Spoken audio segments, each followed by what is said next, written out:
years. He was formerly a senior lecturer in the Department of Agricultural Extension at the University of Nigeria, Nsukka, and is a teaching fellow and mentor for the African Climate Change Fellowship Program. Dr. Ozor has led and is currently leading many internationally funded research projects bordering on science, technology, and innovation, STI, natural resource management, innovation systems, climate change, development issues, policy development, analysis, and advocacy. He's also involved in technology management and transfer, private sector engagement, among others. Dr. Ozor is a member of many professional organizations, and he has published over 100 articles in reputable international journals, book chapters, and other multimedia in the area of STI and development issues. Dr. Ozor has also raised over $50 million in grants to support development work in Africa, and he holds many distinctive prizes and awards for academic excellence and good community leadership. Dr. Ozor, nice to have you here. We're glad to have you on our platform, and then we look forward to having an exciting time of discussion with you. So the floor is yours. Thank you. Oh, already. Thank you so much, moderator Ifolua, for inviting me, and thanks so much, Get, for inviting me to make a presentation today on a very topical and emerging issue of biosecurity and bioeconomy, to be specific. So without much ado, I would like to share my screen so that it will guide my discussion points.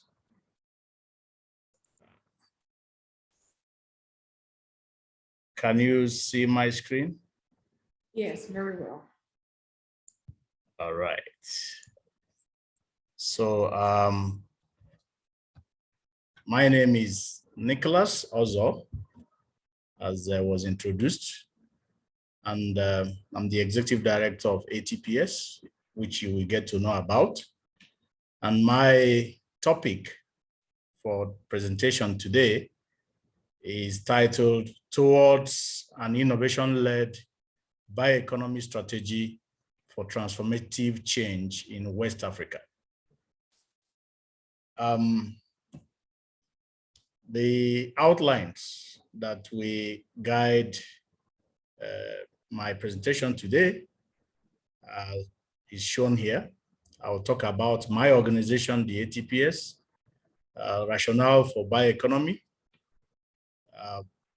what bioeconomy holds for the countries in West Africa, propose some thematic priority areas for bioeconomy development in the region, as well as identify some policies that underpin bioeconomy development in the region, and the key drivers of bioeconomy development, and then talk about a proposal on development of bioeconomy strategy for West Africa.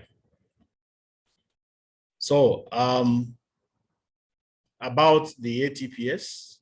ATPS is a transdisciplinary network of researchers, policymakers, civil society actors, and the private sector actors that promote the generation, dissemination, use, and mastery of science, technology, and innovation for Africa's development, for environmental sustainability and global inclusion. We work through national chapters located in 30 countries, and our headquarters is based here in Nairobi, where we enjoy diplomatic immunities accorded other UN agencies and international organizations here in Nairobi. So our focus is in trying to make a better understanding of policy research to be able to influence policy making and processes that will lead to transformative change. And our core actions dwell on generating knowledge, brokering this knowledge, disseminating it, and valorizing it so as to produce goods and services. Let's dwell now on bioeconomy, which is the main topic that I'm supposed to talk about today. And let me give this caveat before I start, that the issue of bioeconomy is a mouthful concept, and we may not be able to exhaust it in a single webinar like this, but I'll try as much as possible to bring out key issues that will help us understand why bioeconomy is important in Africa's development, and most importantly, in West African development and transformation, which we hope to achieve. So why are we talking about bioeconomy development? This is because there are many mouths to feed these days. Africa is about 1.3 billion as of 2021. And due to this rapid population growth, policymakers have always been confronted with the issue of how do we ensure sustainable food security? How do we increase our rate of economic growth? How do we create jobs for this teeming population? How do we, at the same time, protect the environment and the ecosystem so as to sustain both the people, the planet, and all of us, and make prosperity out of these people and planet, even in the face of emerging threats like climate change, pests, and diseases. So the promotion of bioeconomy is highly placed on the political and business agenda for many countries globally as a major strategic driver for the transformation of bio-based sectors for sustainable economic growth and development. A central feature of the bioeconomy is that scientific research, knowledge, and innovation can be applied not only for the production of food, feed, fiber, and fuel, but also to produce a wide range of agro-industrial and value-added products, which we need to ensure transformation or economic growth.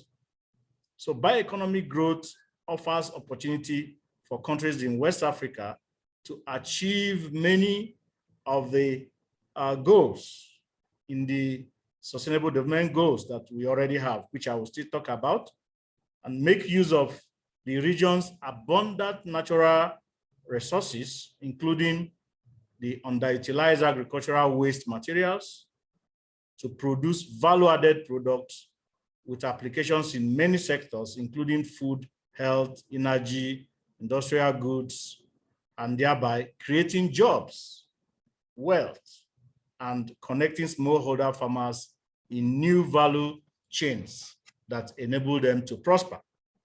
So bioeconomy, simply said, is one of the strategies that can be used to sustain this cross-sectoral growth and development in circumstances like what I have mentioned in terms of increasing population and environmental change. So let's look at what bioeconomy is in terms of definition. So according to the FAO, bioeconomy refers to a knowledge-based production and utilization of biological resources, biological processes, and principles to sustainably provide goods and services across all economic sectors. There have been several other definitions, but EU has also defined it as the production of renewable biological resources and the conservation of these resources and waste streams into value-added products such as food, feed, bio-based products, and bioenergy. And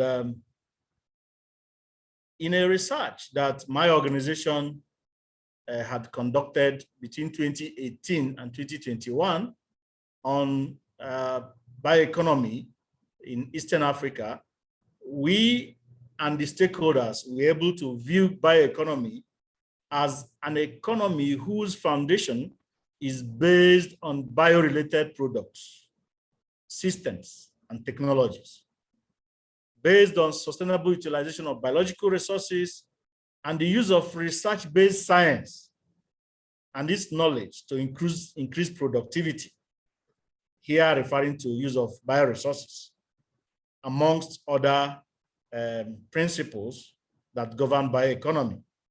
So in summary, we conclude that bioeconomy mean processes and activities that lead to sustainable use of biological resources to create value in form of products, services, knowledge through science, technology, and innovation. So if we already know this at the back of our minds, what then can bioeconomy offer for countries in our region?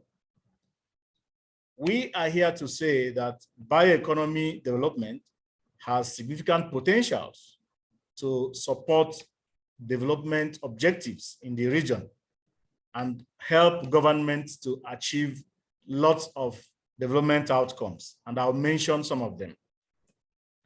One is that bioeconomy will lead to sustainable industrialization, job creation, and green growth by revitalizing bioprocessing and biomass value chains in the region, as well as promoting circular economy with reduced emissions through productive and efficient use of biowaste.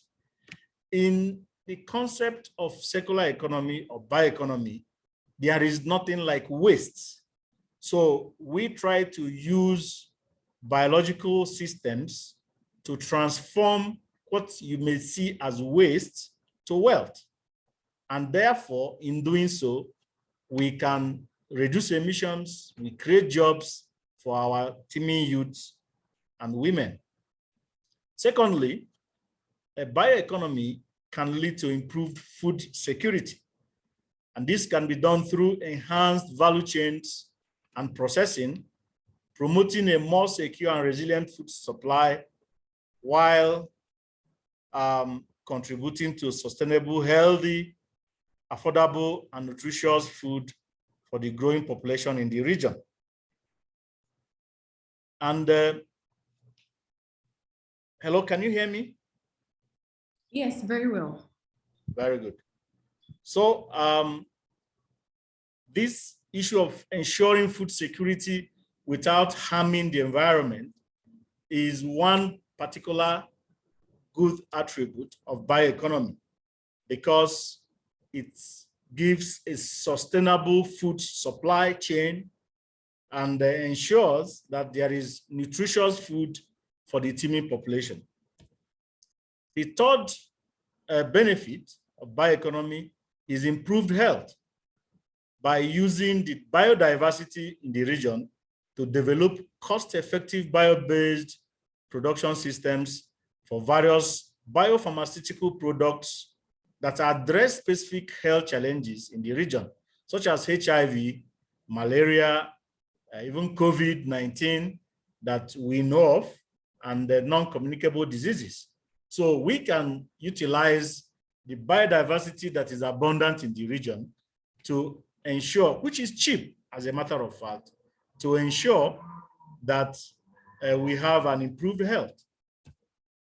The fourth reason why we should engage in bioeconomy development is the creation of new bio-based products, including biomaterials for construction, bioinputs for agriculture, enzymes for industry, and bio-based feedstock, such as biofertilizers, biopackaging, to substitute products derived from petrochemicals, which we know have a lot of carbon emissions, and also to satisfy growing demands from consumers for novel bio-based products, such as functional foods, ensuring that we produce foods that have the necessary active ingredients to feed our system. Again, is linking farmers and bio-entrepreneurs to market opportunities.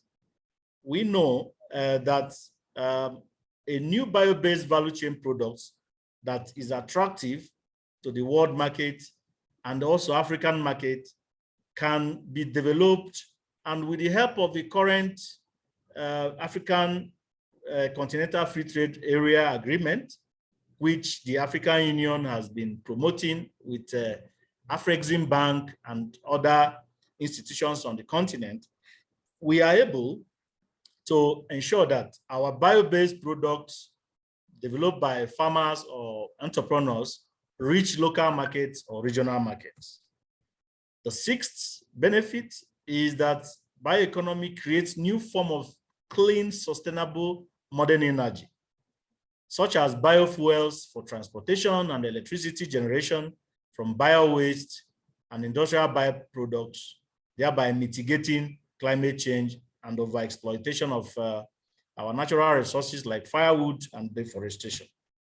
Finally, on what bioeconomy can offer is in terms of protecting the environment through the conversion of wastes, which today threaten the ecosystem and freshwater resources. If you go along our shores of waters, maybe the oceans or some of the rivers, you find a lot of wastes, which through bioeconomy development, we can convert to lots of wealth. I will give specific examples later on. So when we talk about this bioeconomy, it is a new development quite well in Africa, because as we speak, there is only one country on the continent that has a bioeconomy strategy, and that is South Africa.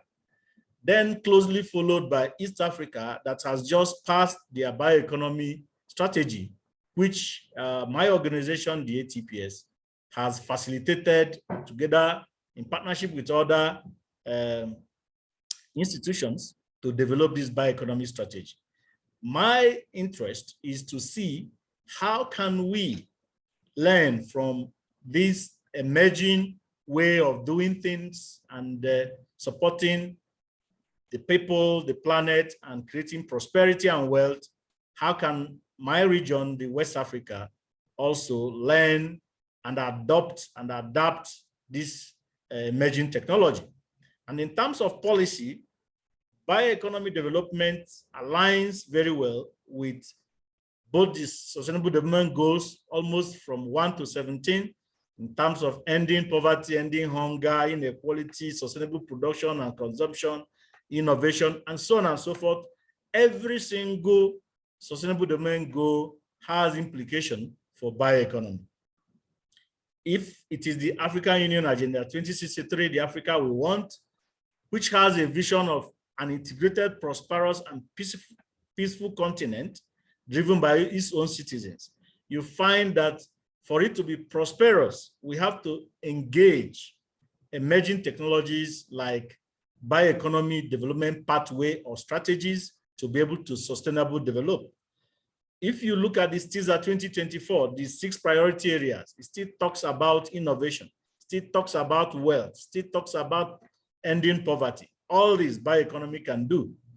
Specifically at the ECOWAS region, we have the Vision 2050, which provides a platform for the ECOWAS people to live sustainably in peace and also prosper. So they identified that through this vision, the region will be mobilized for transformation, inclusive and sustainable development.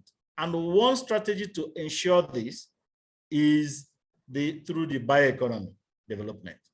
If you go down to the different countries within West Africa, you find that each of them have national development plans and visions, like the Nigeria's Vision 2030, which clearly stipulates still the issue of ending poverty, inclusive growth, and so on and so forth.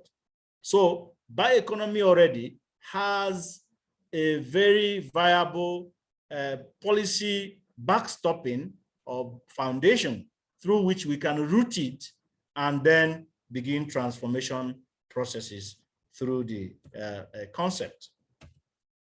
I will look at what I call the thematic priority areas for bioeconomy development in West Africa.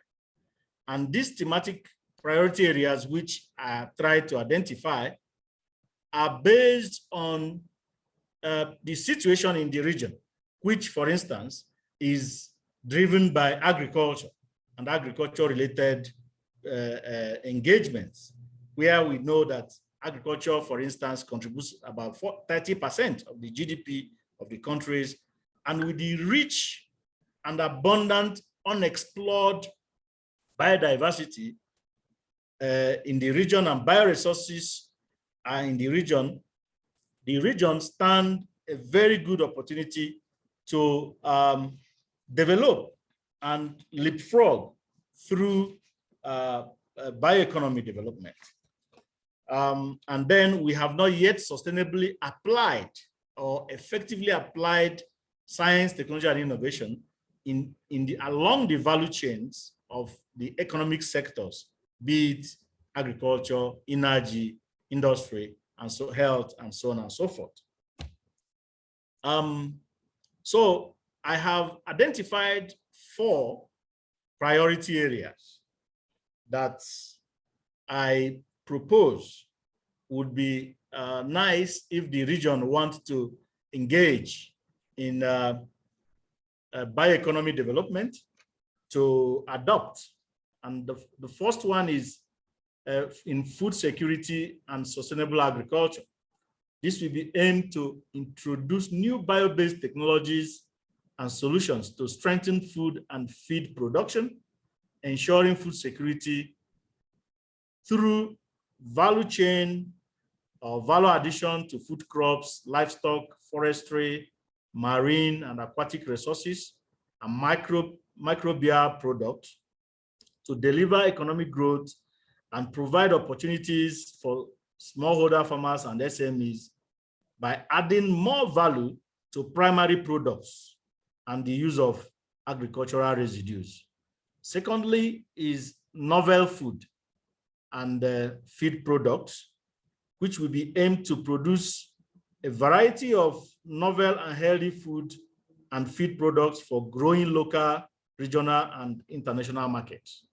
And also, I am supporting this priority subsector for bio-based agricultural inputs to support and enhance sustainable agricultural production through the growth of bio-based agricultural inputs, such as biopesticides and biofertilizers, which already we are aware of. There are already growing markets in the region on biopesticides to protect agricultural crops.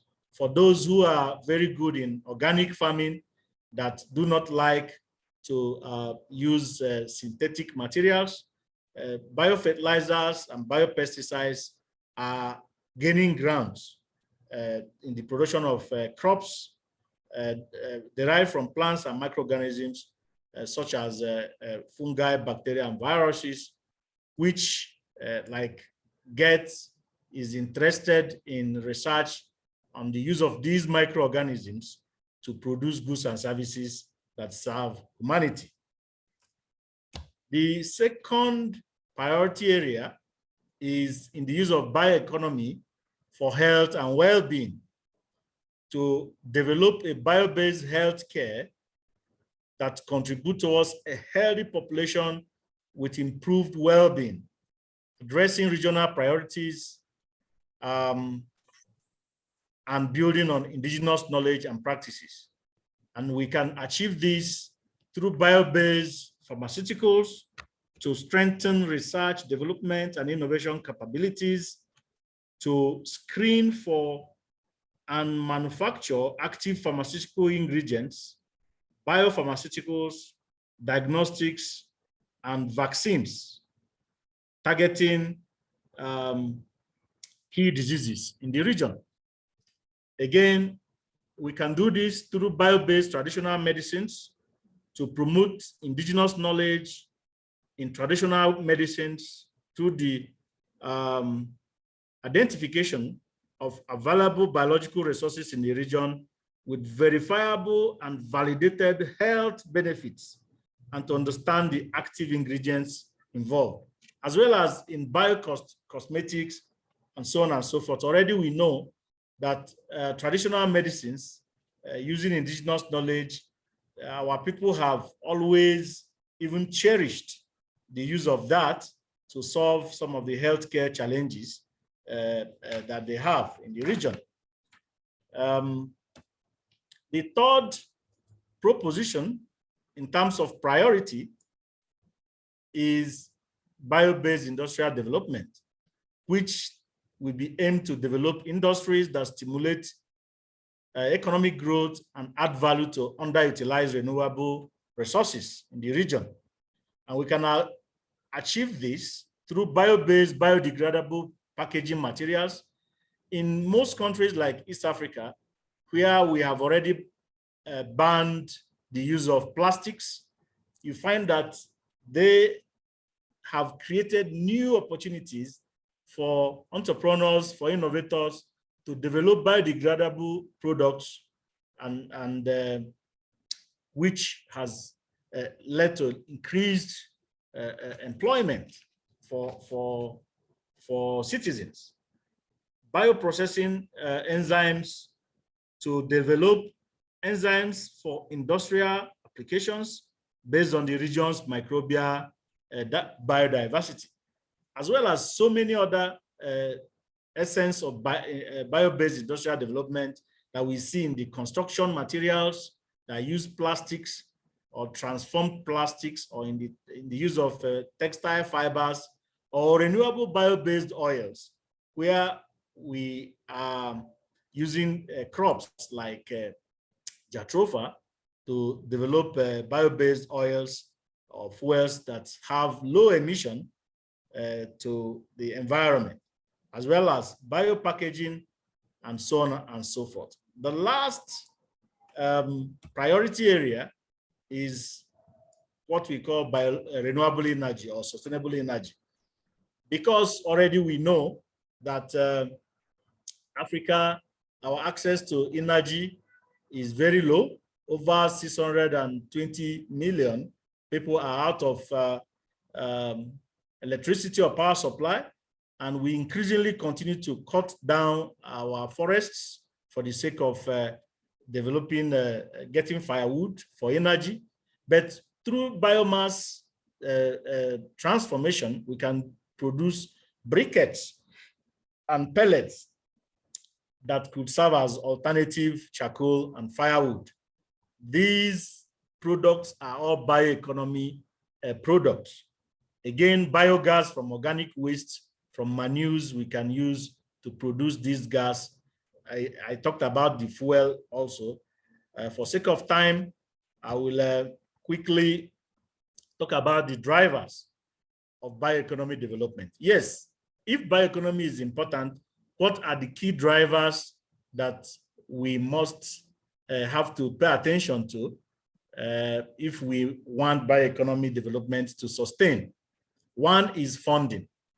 Funding is important, and unfortunately, African governments have not lived to their promises of investing up to 1% of their GDP in R&D. This has led to many countries having low investments to develop their countries. Most countries in Africa invest less than 0.5, and this is not healthy. It's only countries like Kenya, Tunisia, South Africa, Mauritius that have invested more, and there is a direct correlation between investment and innovation. the more you invest in R&D, the more transformations you get. But let's not talk about that much, but government need to invest more in bioeconomy development through acts and acts of the parliament, so that we have enough money through R&D. Like in Nigeria, we have TED Fund. In Kenya, here we have NRF that provide money for research. Secondly is human resource and capacity. You cannot engage in some of these innovative activities without adequate capacity. And we have seen, even during this COVID-19 era, that exposed many Africans to shocks, that we lacked capacity to even continue our normal businesses. Many schools closed down, like in Uganda, schools closed down for more than 1 year. And this is where research and development is supposed to be taking place. But unfortunately, because of COVID, and we are not prepared, this took us on our way. So for a sustainable bioeconomy development to happen, there must be capacity building at individual, organizational, and systemic levels, so that we build adequate cream of capacity to sustain bioeconomy development. The third driver is ecosystem. Ecosystem here, I mean that we know that innovation does not happen in the mainstream, but on the interaction between actors working together in an innovation system. And unless the research system is able to partner with the private sector, philanthropy, entrepreneurs, fab labs, innovation hubs, it will not be possible, or it will not be sustainable to have a bioeconomy development, because we cannot exist in silos if we want a good transformation, or a transformation that lasts, that is sustainable over the years. The last key driver is policy and regulations. We used to also say that politics is superior to science. And I've come to believe that, because without policy backstopping, without adequate enabling environment, even the bioeconomy development cannot happen. So we need, at national levels, to formulate policies that will support bioeconomy development, even though we already have some basic foundations of policies and strategies that support bioeconomy development. We still need specific policies. And this is the kind of work that my organization do to enable countries to develop policies, strategies, regulations, frameworks that will enable them to implement a bioeconomy transformation. I'll quickly then summarize with my proposal on, if West Africa wants to take up a bioeconomy strategy development, that they should have a vision for a vibrant, inclusive, innovative bioeconomy contributing to socioeconomic and environmental transformation in the region, with a mission to catalyze and support innovative and sustainable use of bioresources as a major driver of inclusive socioeconomic and environmental transformation in the region. And the overall objective should be to achieve sustainable transformation, job and wealth creation, making use of the region's bioresources to develop products in the areas of food and nutrition, health, bio-based industrial products, and bioenergy, while contributing to an improved environment and climate change mitigation. And to achieve this, these objectives, we need the following. There need to be a regional and international collaboration and sharing of knowledge and capacity. There need to be a promotion of regional markets and bio-based trade, a harmonization of regional approaches to create structures for innovation and deployment of technologies and know-how for value addition to primary products and bio-waste. Development of national bioeconomy strategies and policies, in each of the countries in the region, and finally, joint monitoring and information sharing of bioeconomy development, such as a regional bioeconomy observatory that should serve as a one-stop shop for sharing knowledge, expertise, infrastructure around bioeconomy development.